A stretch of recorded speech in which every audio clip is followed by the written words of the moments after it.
Join UF Hall of Famer and 14-year NFL vet Shane Matthews every weekday as he brings you all you need to know about your Florida Gators, including news, analysis, and opinions with some of the biggest names in sports. Find us on Spotify, Apple Podcast, Google Podcast, or wherever you listen to your favorite podcast. Or watch us live at 8 a.m. on Facebook, YouTube, and Twitter.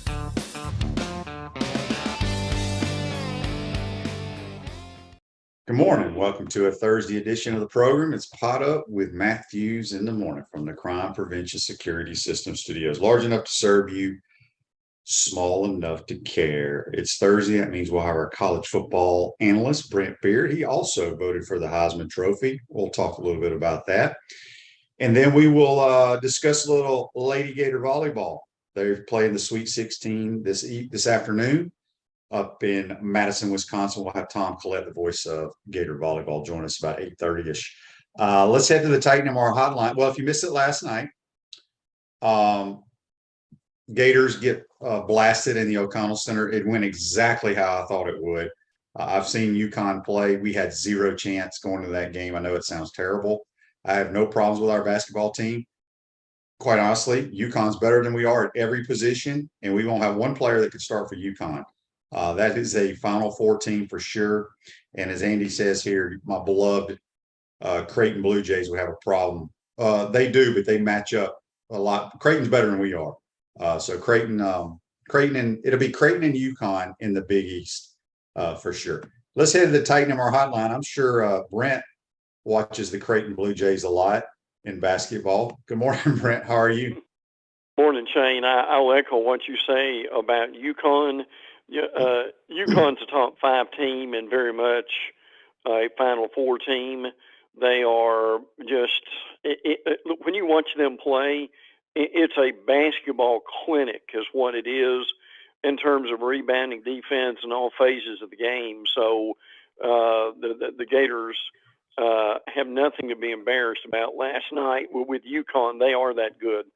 Yeah, they're very, very good. Also, the big announcement, if you were sleeping under a rock, if you're a Gator fan, Billy Napier and his staff have got a big commitment. I think it's the number 2 quarterback in America for 2024, DJ Lagway out of Texas. So we have 2 young quarterbacks, back-to-back years, Rashada and Lagway, and we are still waiting to see what happens in the portal. Let's go ahead and jump right into it, Brent. College football playoff is set. Did you have any issues with the 4 teams left standing? Well, really, this thing it came down to the point to this was it wasn't that TCU was going to fall because, again, if you were undefeated in the top 5 or certainly the top 4, if you lose a game, you're basically going to be given a mulligan. That's the way the committee acts, and TCU losing in a conference championship game is not going to be penalized. Frankly, the only real contest here was between Alabama and Ohio State. Just what it amounts to. So they both had certainly their arguments, and the committee went with Ohio State. Alabama was really had to have a lot of things happen to get up to number 5. I mean, they had an argument, obviously, to get in, but the good thing is for all these teams in 2 years, all this is going to be a moot point because, I mean, if you look at it, the Alabama, Tennessee, Clemson, Utah, Kansas State, Southern Cal, Penn State, and Washington all would get in. Now, Florida State's at 13. Would they have gotten in? We don't know. But that is it. A lot of this is look. I'd much rather be dealing with did the 13 to 14 team get in than I would the 5th or 6th place team not get in. I agree. The SEC has a lot of teams in bowl games. Obviously, the Gators played first on December 17th out in Vegas. That game, if you missed it, the time change has been game has been changed due to the Raiders being so bad that they moved their game instead of the night game on Sunday night to a day game. So they got to get the stadium with all the Raider paraphernalia. Got to get it cleaned up. So it's an early start out there. Is this Brent, I'm not meaning to put you on the spot. Is this the first year that the SEC's been tied into the Vegas Bowl? I would have to look that up. That's a good question. I can't remember anybody playing out there. I don't either, frankly. Now, again, to your point, that it's a 2:15 start, and it will be on ABC. So that and look, that is a week from Saturday. So that is coming up, and for teams like Florida that have got a lot of questions on their rosters, particularly who's going to play quarterback and so forth, that's not a lot of time to prepare, is it, Shane? It's not, but I think it comes good because we can go ahead and get it over with and move on to next year. However, I want to say the 17th, that weekend was big for early signing period. I don't follow all that, but if people missed it,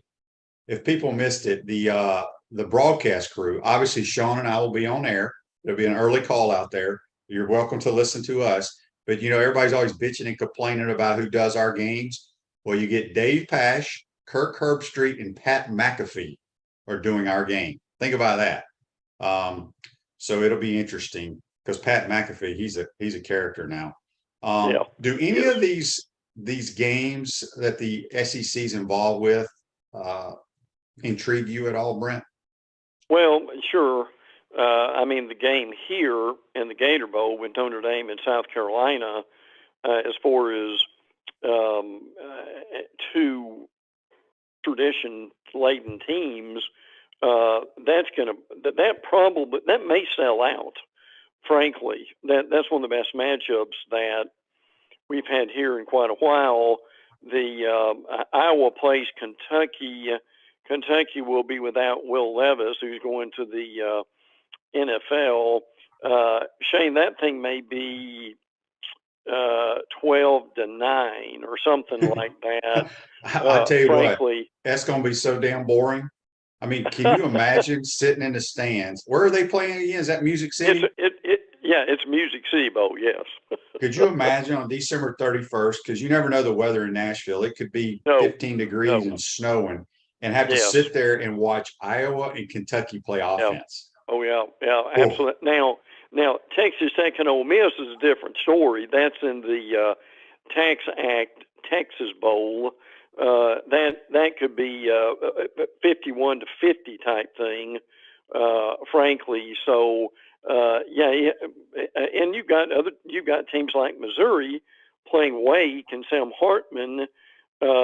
We think that Missouri is going to play well because they didn't think they would get there. Now they are. So, again, we say this every year, don't we, Shane, is the team that's motivated in these bowl games, this team is going to do well. Yeah, and then obviously the Sugar Bowl, Alabama's playing Kansas State. We have not had Bryce Young is not declared for the draft yet. We all anticipate that happening. I don't see him playing. But, Brent, I was talking to JC about this yesterday, I think, or maybe it was Monday. In all my years, I have never remembered the Sugar Bowl being played during the daytime. It's a noon kickoff. If folks haven't heard that, now that is the same day as both the semis. So you've obviously got now Ohio State, Georgia's primetime game with that too, and then Michigan at TCU. Will be the game. I think that's at 4, something like that. But you're right. I don't ever remember anything like that going on with the Sugar Bowl. Now, maybe back in the mid '70s, it may have been a mid-afternoon game, but as of late, no, it's never been on noon. A lot of coaching changes. Obviously, if people missed it, Tom Herman, the old Houston and the Ohio State OC under Urban, is now the head coach at FAU. But yesterday, I think it was yesterday, maybe the day before, guy I think a lot of, Jeff Brom, is going back home. It's kind of a Coach Spurrier type scenario. He played quarterback for the Louisville Cardinal back in the day, and now he's going to go take over their program. I'm telling people right now in the ACC, look out, because they're going to be good on offense. Listen, he was at Western Kentucky and Purdue. He was 66 and 44. The last 2 years at Purdue, he was 17 and 9. They have wanted him back for years, and to his credit, he stayed at Purdue for several years before making that decision to, as I say, to come back home. So, no, I'm with you about that. That there won't be any offensive issues in the next few years at Louisville. No, and again, I don't know what side of the bracket they are on or divisions in the ACC. It's the most confusing thing in the world. But look out for Louisville. All I got to say. We are the first SEC team to play out there, Brent. I got great people that do research for us. Real quick, Howard's got an interesting question here, brought to you by Melvin Law. He says, QB, is there a cap on the NIL money that a player can receive? The answer to that is no. Also, I heard that a player can get NIL money when they are still in high school if committed to a college. That is not true. They are not. Now, correct me if I'm wrong, Brandon, you may not know this either because, well, I think we're still all learning. I'm about 99.9% positive that a kid, even though he's committed to your university and you have a NIL deal waiting for him, none of that takes place until he has signed his scholarship and is enrolled in school. Yeah. And the emphasis on that right now is being enrolled in school. People forget that end of it, but that is a very important part of this. That is correct. And by the way, Louisville is in the Atlantic with Clemson and FSU and NC State. So okay. That's what they've got ahead of them. They're on the harder side, but still. They are. Yeah. So hopefully we answered that question. And Dan says the ACC is dropping divisions next year anyway. Okay, good. I think everybody's going to go do that. Brent, the Heisman Trophy, you're a voter. I don't believe you're allowed to tell us who you voted for until the award is given out. Were you surprised at the players? I mean, we all knew that Caleb Williams will get invited. We probably thought Max Duggan. I mean, CJ Stroud's a good player. I just don't think he's had a great year. Yeah. And I've been a huge fan of Stetson Bennett for the last 2 years. I've argued with Buck Blues. I've argued with all these Georgia fans. I was like, look, he's your best player. You got to play him. Oh, yeah. I'm surprised he's going to the Heisman Trophy ceremony, though. Are you? Well, no. In some ways, I'm not. He's earned it. He deserves it. And look, he's got a lot of good guys around him. But he actually has improved as a quarterback. And that's the thing I think that's important.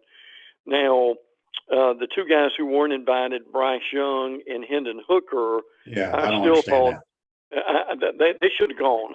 I don't understand it either.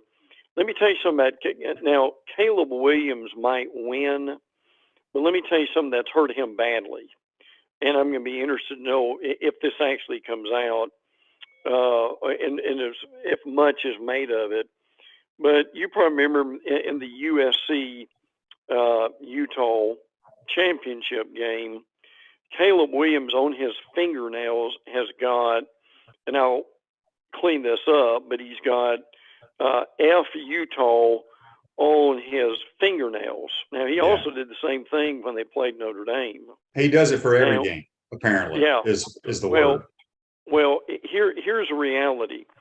And I've talked to some Heisman voters about this, and I'll make this quick. A lot of Heisman voters are not impressed with that. There is a clause in the Heisman, the thing that we read that talks about the award. It's basically a character clause. Now, they don't make a big deal out of it, but it is in there. And some of the voters said that in their mind that violates that clause to them. And the other thing is, and someone brought this out to me, I thought this was an interesting point, is you've got, now I know that they only care about throwing passes and winning, but some of these NFL folks are not going to like that either, and he's going to have to answer to some of that. We'll see, but that's a big deal there. But yes, the The deadline was Monday at 5. They announced the finalists a few hours later. And no, we're not allowed to talk this week about who we voted for, which I've always thought was a big mistake. If we could talk about who we voted for, it would give more attention to the award. We used to be able to do that, but we cannot anymore. Interesting. Are you in the market to buy or sell your home, Darlene? We'll be a realtor with Caldwell Banker M.M. Parrish. We'll provide you with fast, friendly, reliable service. Give her a call at 352-562-1411 to help your dreams come true. Speaking with Brent Beaird here on the Titanmore Hotline, we'll have Tom Collett live from Madison, Wisconsin, up there with the Lady Gator volleyball team. Eddie Robinson Coach of the Year finalists. I'm going to give you these names. You tell me who wins, Brent. Sonny Dykes, Mike Elko, Willie Fritz, Harbaugh, Lincoln Riley, Kirby Smart, John Summerall, and Jeff Traylor. Before you answer that, Troy won the Sun Belt and destroyed Coastal. They did. Where the heck did John Summerall come from? I've never heard of the guy. Yeah, I'm not real familiar with him either, but he has done a tremendous job with Troy, frankly. And matter of fact, I took notice of that game, and that game wasn't even close. I mean, they just destroyed them at that point. But he has. I don't know a lot about his background, but he's certainly making a name for himself. I think Sonny Dykes may win that. He's done a really good job with them. Number 3 in the poll. Obviously, they lost in the championship game, but he has really done a great job for that program. He won't win, but Mike Elko has done a really good job at Duke, and as has Willie Fritz at Tulane. Fritz's name was mentioned for some jobs, but he is staying. Now, you would think eventually that Jim Harbaugh or Kirby Smart might win this award, but usually it's kind of that they almost need to rename it the Up and Coming Award for guys who go to schools and do a good rebuilding job. Andy says on Facebook Live that Summerall was a coordinator at Kentucky and Ole Miss. So there you go. Brent, this is what I want to spend most of the time on, the transfer portal. Okay, it was chaos starting Monday. And as we stated on my show last year, over 3,000 athletes entered the transfer portal. Only 28% found new homes. I think it's going to be lower this year. Yes. But right now, tons of players in the Southeastern Conference are leaving. And it's not just Florida fans. The Alabama Crimson Tide, they have some starting offensive linemen going in the portal. It's just crazy. I think it's all about money. I've been told that I think these players can have agents now. The agent contacts the schools, and once they enter the portal, say, hey, what will you give us? And I don't think these damn players care where they're going, what that school is all about. They just want the money. Yeah, I would agree with that. Unfortunately, if they, the thought is if they can get $1 more, that they're interested in transferring. But yes, we've got that. I mean, certainly Texas A&M has been hit hard. Now, a lot of the Alabama players were reserves who have not played much. And look, some of this is a peek behind the curtain at the usual roster management at the end of the year that people don't pay that much attention to, but now we are. Now, you've got guys like, if people haven't heard this, JT Daniels is transferring again. Now, Daniels started at USC, then he went to Georgia, then he was at West Virginia, and he's now back in the transfer portal. Now, I mean, at some point, and Daniel thinks he's going to the NFL. He'll be a star, but at some point, I'm wondering if these transfers are going to bite him. And my stars, I mean, you've also, the other part of this is you've also got to make progress toward a degree, and hopefully he's doing that. And the other thing is, look, something's got to be done about this. I get players should be able to transfer when they want to. And the other thing is this time period of transfers is going to extend into January, almost the middle of it. So this is going on for a while, but and as Shane said, 13,000 players in Division I, 1,000 of them have been entered the portal. I think at some point we may see going back to again that if a guy transfers, he'll get one free, but after that, he's going to have to sit out a year. And the thought is, if that happens, that may curtail some of this. Kenny says with Daniels moving out, it sounds like there's no zero sitting out a year. If he's a graduate if he's graduated, he can move without sitting out. Correct. And yeah, you're right. And if you're a graduate, you deserve to be able to transfer without any penalty. Yeah, the transfer portal does not bother me. It's what's going on within the transfer portal and why we used to say kids want to play, and I still believe that. But I think people are entering the transfer portal with no loyalty to that school or anything. Even if they've been a starter, they're just looking for the buck. They're trying to make more money. Yeah. I get it, but it's not that should not be in college athletics, in my opinion. Arkansas, and I think this is a good move by KJ Jefferson. I don't think he's a pro quarterback. So why not come back and enjoy and play another year? That should help the Hogs. Oh, absolutely. That will give them some stability. Now they do play Kansas in the bowl game, and Drew Sanders, a linebacker transfer from Alabama who went to Arkansas. He's declaring for the NFL draft. But I'm with you, KJ Jefferson coming back is going to be huge. If people haven't heard this, a real loss for them is Barry Odom, the D coordinator. Now Barry was the ex-Missouri coach before coming over to Arkansas. Now he's at UNLV. So it will be interesting to see how he does there. But to me, that's a big loss for Arkansas because he did a good job for them as the coordinator. But Arkansas fans not real happy. I thought this team would be better, but when you look back on their schedule, it was absolutely brutal. But good for them for Jefferson coming back. Yeah, we've got a couple of texts I want to get here to Brent. This is Alan in Atlanta. He says the DJ that the Gator. Oh, this is from yesterday. He says Drake May's tweet says he's staying at UNC. Yeah. Yes. Drake May. He had a lot of opportunities to make a lot of money at a lot of Power 5 schools. He did. I got a feeling the Tar Heel folks ponied up to keep him home. Did. Absolutely. Yes, they did. This text here says, "Good morning, guys. A great pickup with Lagway yesterday, but it's a long way till signing day. NIL could change things. A lot of respect for Drake May for not taking the money and running."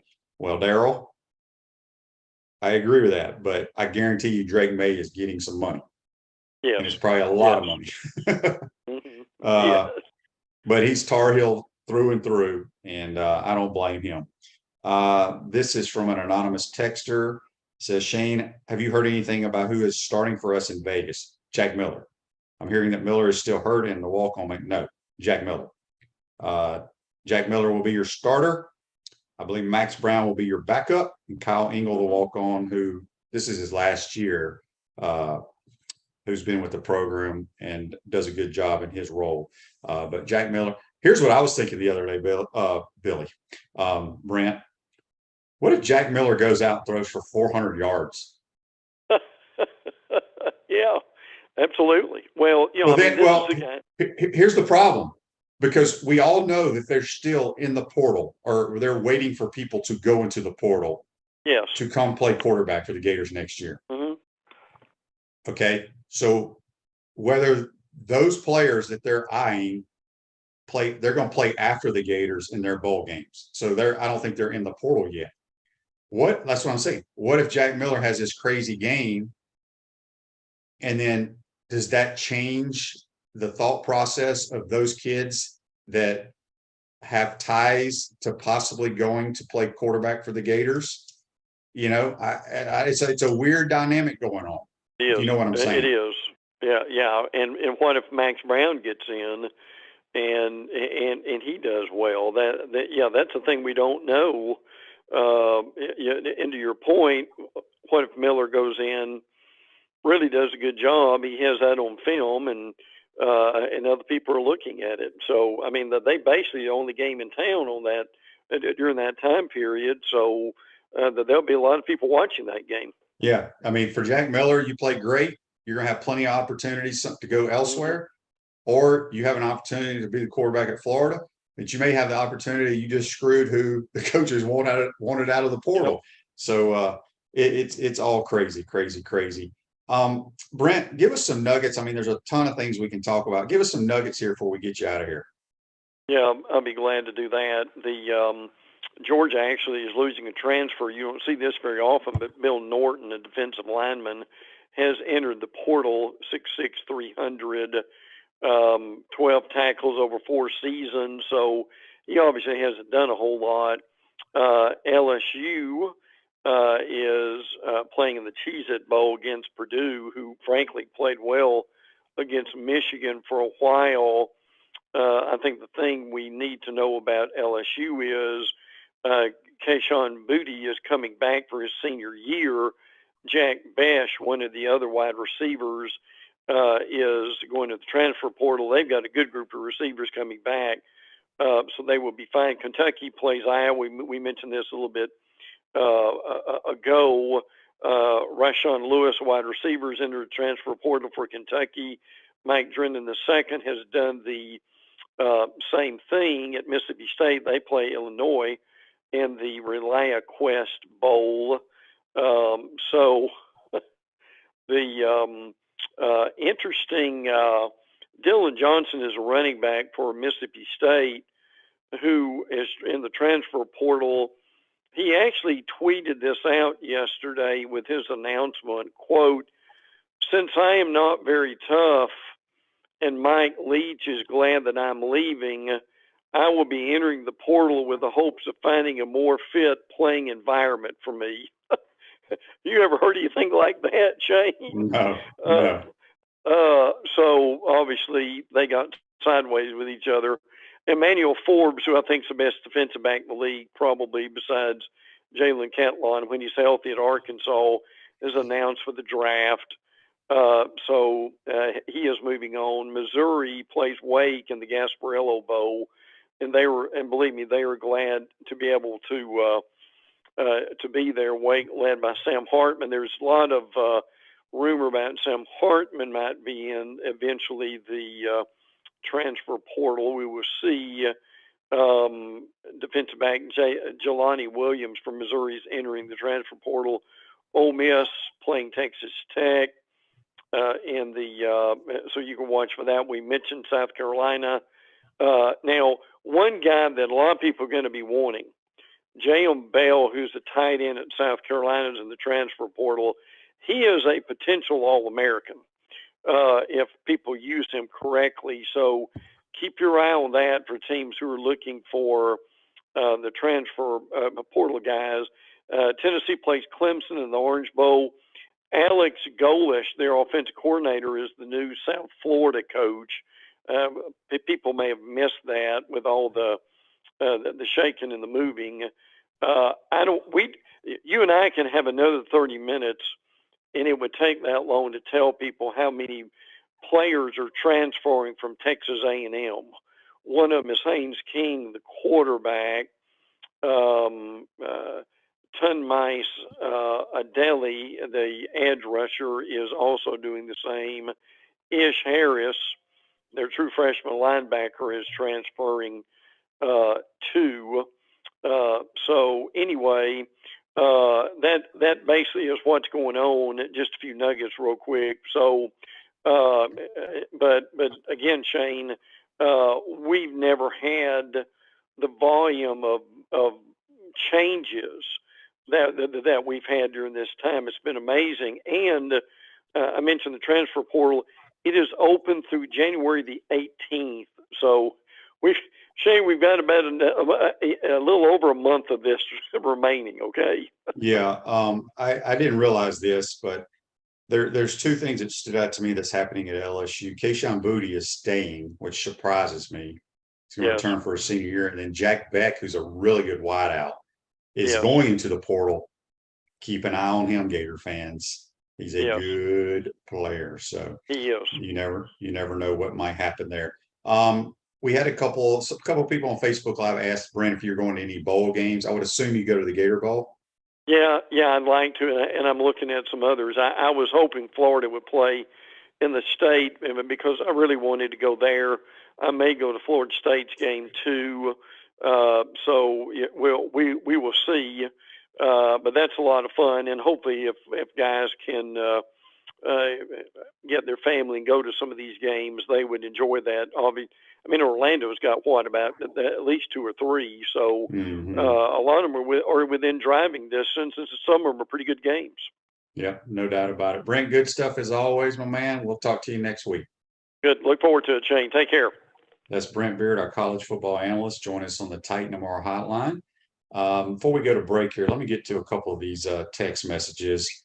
Anonymous texter says, Shane, question is, do you think Miller's capable of throwing for 400 yards, which you have seen him? Oh, yeah, easily. Doesn't say he's going to do it. I brought up if he has a great game, that could screw the Gators. It could be good for the Gators. There's a lot happening with Jack Miller if he plays well. And this gentleman says, did Brent say that South Carolina is a tradition-laden team? I don't know if he said that or not. I think he's talking about Notre Dame. Notre Dame, South Carolina, they're going to bring a lot of people to Jacksonville. So anyway, let's take a quick time out. When we come back, we'll be joined by the voice of Florida Gator Volleyball, Tom Collett. He's coming to us live from Madison, Wisconsin. You're watching and listening to Pod Up with Matthews in the Morning. Time to pay the bills, and we appreciate all these great sponsors. Our premium sponsors: Crime Prevention Security, Titan MRI, Meldon Law, Peachland Dental, Comfort Temp, QC Kinetics, Campus USA Credit Union, Dave & Buster's. Our Gridiron sponsors are Auto ER, UF Bookstores, Celebration Point Town Center, Chris Doring Mortgage, Silverback Concrete, Ruse Odra, Doreen Weeby Realtor. Our touchdown sponsors: Adams Ribs, Gator Dominoes, Celebrate Primary Care, Gator Bait Media, Okido, Style Cuts, Ironwood Golf Course, Big Mills, MB Listing, McDonald's Gainesville, 84 Lumber, Tropical Smoothie, Aver and Smith, Dowling Signs, Baker Sporting Goods, Silver Cube.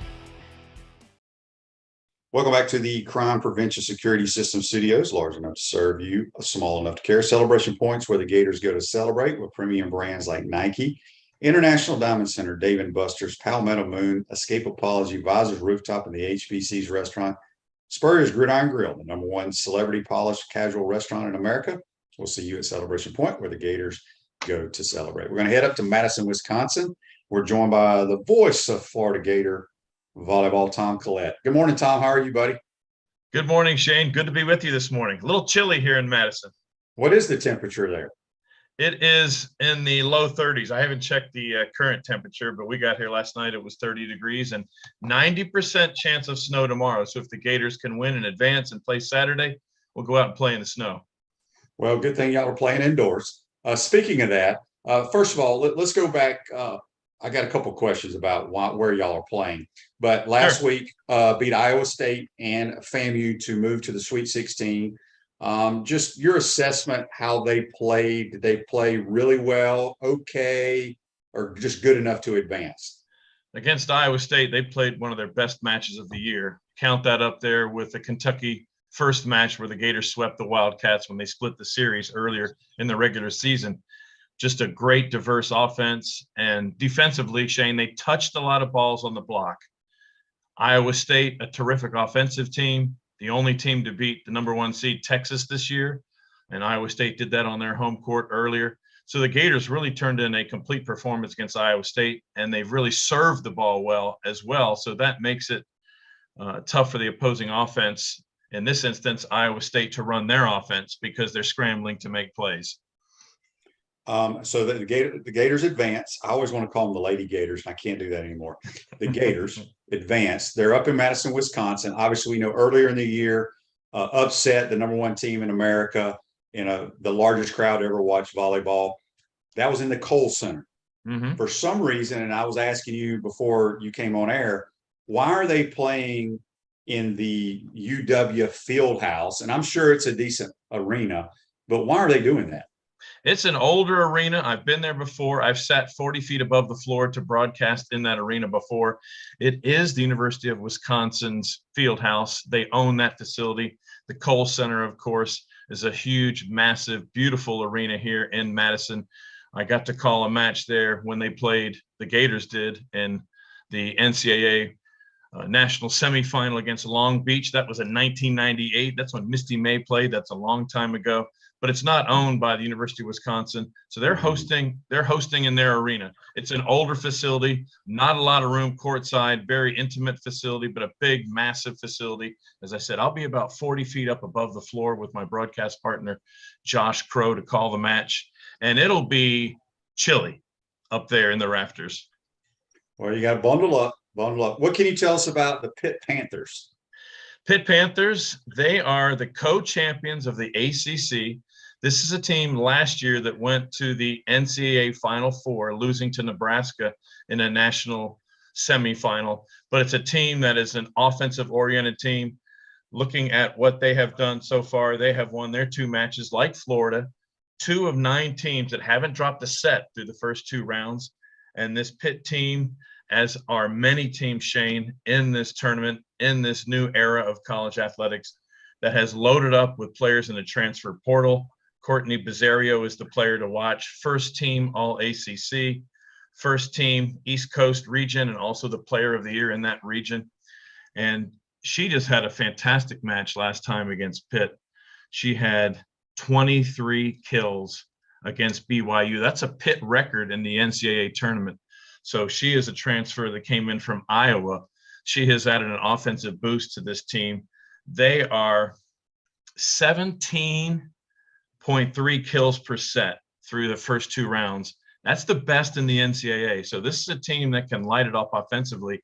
And as Florida did against Iowa State, defensively on the front line, they're going to have to touch balls on the block to give the back row defense a chance. Mary has not won the national title. She's won $1 million. Is it 25 SEC titles or is it more than that? 25 SEC titles, yeah. Including the co-championship this year with Kentucky. Yeah. So, and you've been dealing with Mary for a long time. Mm-hmm. This is a young team she has this year, right? It's a good mixture. Yes, a young team, but also the transfer portal has been good to Florida with Marina Markova coming in from Syracuse has really added a lot to what this team can do offensively. Without her, I don't think they get to where they are. Merritt Beeson on the right side is just a sophomore and the captain of this team. They've got 2 fabulous back row defenders who are true freshmen. McKissick, I guess, is one of the older players, the older statesman on the team. Yeah. The libero is a junior, and she's been fantastic this year. She's been a key. She's been compared this past season with her play to Elise Cusack, arguably the best libero in Florida history. So this team is really on track to do well. And of all the teams left, I look up and down what's in the bracket, Shane. Any of these teams can win this championship. And looking at the bracket, almost all chalk to this point. The only 1 through 4 seed that didn't make it through was Creighton. When you look at the bracket, all the other regions have the 1, 2, 3, and 4 seeds here in the round of 16.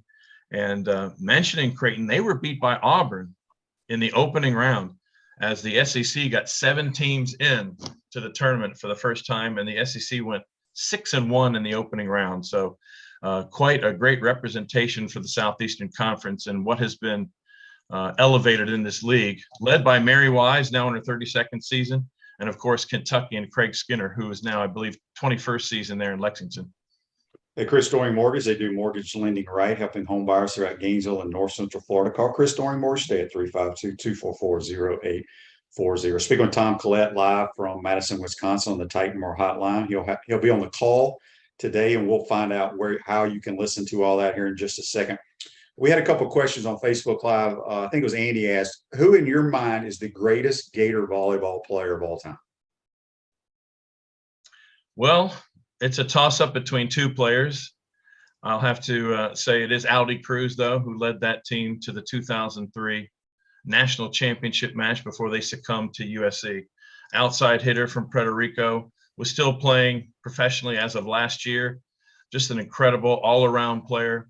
I loved watching her play because she used to what we like to call swing and hit. She would pass in the back row, receiving serve, and then come up and swing at the net. She could make something out of nothing. A close second to Ramat Al-Hassan in the middle blocker position, who led Florida to the 2017 national championship match. We got a text here on the Titan Mark text line from Jim. Jim says, Tom, can you educate us? Are all the girls on the team full scholarship?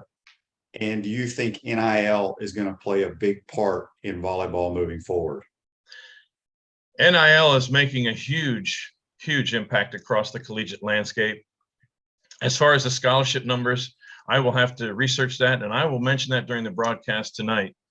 But we have had an expansion of travel for the teams.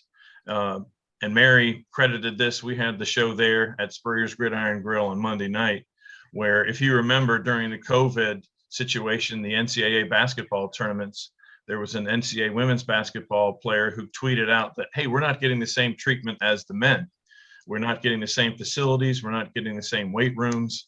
And that has spurred for more equality, if you will, in facilities and for numbers and for scholarships for the women.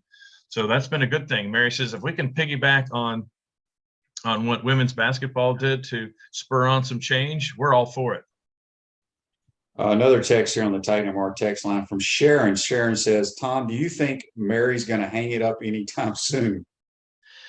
I don't think so. She is, and I've worked with her since 1994. She is one of the most driven persons that I have met in my career in broadcasting. She is totally dedicated to her craft. And I think that, to be honest, I think the 2017 run really reinvigorated her in terms of making that quest to win a national championship. And this team this year, I can tell you, I have seen more smiles from the coaching staff. It's just a wonderful group of young women who have generated a lot of enthusiasm. They celebrate like no other team I've ever seen play on the court for the Florida program. And I don't think she's hanging it up anytime soon. One bit. Yeah, I don't think so either. She's done I think she wants to try to get another opportunity to win that national title, and it could be this year. Who knows? I wanted to ask you, Tom, you just said you've been working with Mary since 1994. What got you involved because I know you're a baseball guy, if I'm not mistaken. What got you involved with broadcasting or being involved with volleyball? Well, yeah, you mentioned baseball. I love baseball. I'm also a basketball guy. Of course, I've announced for the Gator men's basketball team since 94. That's right. You and JC love to use that. I know. Where is JC this morning? You wake him up this morning? He's a 3-day-a-week guy, Monday, Wednesday, Friday. Okay. We can only handle so much of him. Oh, Johnny C and I go back a long way. Interesting story. Well, my degree is from broadcasting, and I went through the broadcast production track at the University of Florida. So that way I can set up the gear and use it while I'm on location. But I was announcing for Santa Fe College for a number of years, 1990 through, I believe, well, I might have started in 89. I got to go back and double check that for you. But I was announcing out at Santa Fe College. I was doing the public address announcing for their programs, men's and women's basketball and baseball. And I was approached by Todd Sheely, a good friend who was at the Athletic Association, currently on Kerwin Bell's staff at Western Carolina now. But he introduced me to Mike Hill at the Athletic Association, who was the director of marketing. And I was interested in doing the public address announcing for men's basketball because they were going to make a change. So I met with Mike Hill, and he said, yeah, we're going to sign you up to do Florida men's basketball. Have heard great things about you. And he said, we want you to start with volleyball. And at that point, my only experience with volleyball, Shane, was watching beach volleyball in the middle of the night on ESPN, back when ESPN didn't have a lot of premier programming. So I got into volleyball and did the first year in 1994. And after the season, I was approached if I wanted to do radio. And I said, certainly. I've done broadcasting. That's my background, my pedigree. So I started doing volleyball on the road in 1995 for the volleyball program, which it's been a lot of fun through the years, and was given the full-time gig because I split time the home matches and the away matches until I believe it was the year 2000, before I moved out of the home PA role for volleyball and moved into the full-time radio, and then as well some TV spots as well. That's awesome. I was trying to pick up last night watching the game on TV if Cardozo was doing a good job or not. We'll find out. I'll give him crap. Make sure he did well. Hey, so I got to ask you, doing the basketball, if people don't know, he's the public address announcer for the home Gator games in basketball. But do you like, before the season, do you like lock yourself in a closet or somewhere and just practice starting at center from Apopka, Florida? And then do you practice that? Oh, we all do that. It's a fun thing to do when you get the roster, and especially now with the transfer portal and so many kids on the move. You've got to stay up to who's come in and who's departed the program. And I've had a great relationship with all the coaches here, starting with Lon Kruger all the way through now. I just met Todd Golden just before the season. So it's been a wonderful ride doing that too. And you try to pick up looking at and listening to how they pronounce their names on syllables you can hang on and have a little fun with. Just a funny side note to that. Billy Donovan, once we're walking after a game somewhere, and he tells me, Tom, the best player that I've ever enjoyed listening to you say their name was Eddie Shannon. And he turned around and looked at me and goes, Eddie, and held it forever, Shannon. And that was just a fun moment with Billy through the years. That's great. All right, Tom, you do the Mary Wise show at Spurrier's. Let people know, I don't know if y'all still have some of those lined up, but how people next year or even this year can tune into that, and then how they can tune into the broadcast today. Sure. The broadcast today will be on the air at 3:15 on the radio, terrestrial radio, as we like to call it, on WRUF, which is 98.1 FM, 850 AM, WRUF. You can also log on at WRUF.com, or if you're on FloridaGators.com, it is also live streamed there as well. And we do the Mary Wise show there at Spurrier's Gridiron Grill. We've done the majority of the shows there on Monday nights, which is also on the radio and also on Facebook Live. We did I think 2 shows that were on Tuesday night. And that was fun because the restaurant was open. There were people there. And we were in the bubble there at the podcast room looking out and wishing we could have a cold beverage or a nice warm meal. Yeah. Andy asked here, he wants to know, Tom, how would you pronounce or introduce Princely? I can't pronounce Princely's last name. Our number 33 for the Gators in football, Emilialian or something like that. I can't even pronounce it. I just call him Princely. Emilialian. Okay. Yeah. I don't even know if I gave you the correct pronunciation. That's why on the broadcast, Sean pronounces his name. I just call him Princely. So anyway, Tom, you're a smart man. Yeah, good stuff as always, buddy. Good luck to the Gators today. Have a great call, and we appreciate your time, and bundle up there, my man. We'll stay warm, and let's see if the Gators can win and move on to the round of 8, which would probably be against Wisconsin, which would be an interesting rematch indeed. No doubt about it. That's Tom Collett, voice of Gator Volleyball. Join us on the Tight Number Hotline. I'm going to take our final timeout, come back and wrap up this Thursday edition. Time to pay the bills, and we appreciate all these great sponsors. Our premium sponsors: Crime Prevention Security, Titan MRI, Meldon Law, Peachland Dental, Comfort Temp, QC Kinetics, Campus USA Credit Union, Dave & Buster's. Our gridiron sponsors are Auto ER, UF Bookstores, Celebration Point Town Center, Chris Doring Mortgage, Silverback Concrete, Ruse Odra, Doreen Weeby Realtor. Our touchdown sponsors: Adams Ribs, Gator Dominoes, Celebrate Primary Care, Gator Bait Media, Okido, Style Cuts, Ironwood Golf Course, Big Mills, MB Listing, McDonald's Gainesville, 84 Lumber, Tropical Smoothie, Aver & Smith, Dowling Signs, Baker Sporting Goods, Silver Cube. Welcome back to the Crime Prevention Security System Studios. Large enough that we can hear y'all. There we go. Large enough to serve you, small enough to care. Want to thank Tom Collett and Brent Beaird for joining us on the Titan Tomorrow Hotline. Let's get to this day in sports, which is brought to you by our good friends at Comfort Temp. Comfort is our business. Peace of mind is our promise. Beat the summer heat. Schedule your air conditioners tune up today, keeping you chill in the Florida heat far away. Comfort Temp Heating and Air. Give us a call, 352-376-2366. This day in sports in 2007, the 73rd Heisman Trophy Award goes to Tim Tebow, quarterback, University of Florida. So there you have it. That's brought to you by our good friends at Comfort Temp. Ruse Over State Farm Office is a team of dedicated insurance professionals ready to help life go right with the right insurance options for you and your family. Visit ogreinsurance.com. Give them a call at 352-240-1779.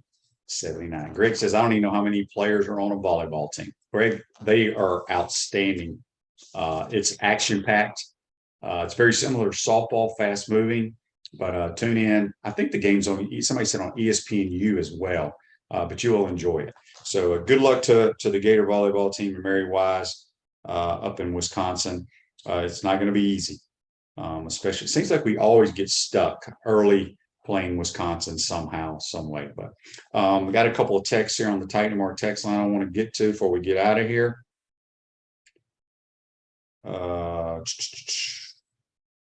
Yeah, this is someone else, Joe, texting about Drake May. Yeah, Drake May's going to stay at North Carolina. Not surprised, but he was offered a lot of money, so I would assume, and we won't ever know really, but I assume North Carolina has matched that. So it'll be interesting to see. I think the transfer portal stays open until second week in January. So we'll have a lot of rumors. It'll be interesting to see soon what the Gators bring in. Andy says, Shane, have you talked to Jack Miller at all? Just in practice, see what kind of kid he is? I have not. I kind of stay away. When I go to practice, I kind of stand in the corner and just kind of watch a little bit. You can only see so much at practice, but I mean, from everything I've been told, he's a good kid. Look, Jack, we don't know. Jack Miller could be the next Joe Burrow for all we know. Remember, he was at Ohio State.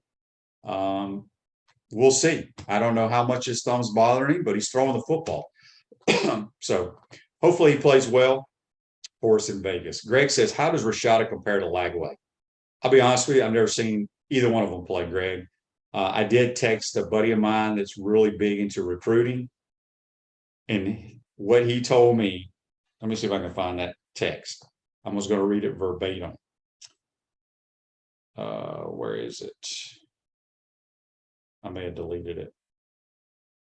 I said, which one is better? And the response was, it's not even close. DJ Lagway. So there you have it. That's his opinion, but I don't know. So Rashada, I think, will be here supposedly in January. I think he's an early enrollee. I could be wrong there. Maybe y'all know that, and I don't. So anyway, Gator volleyball today.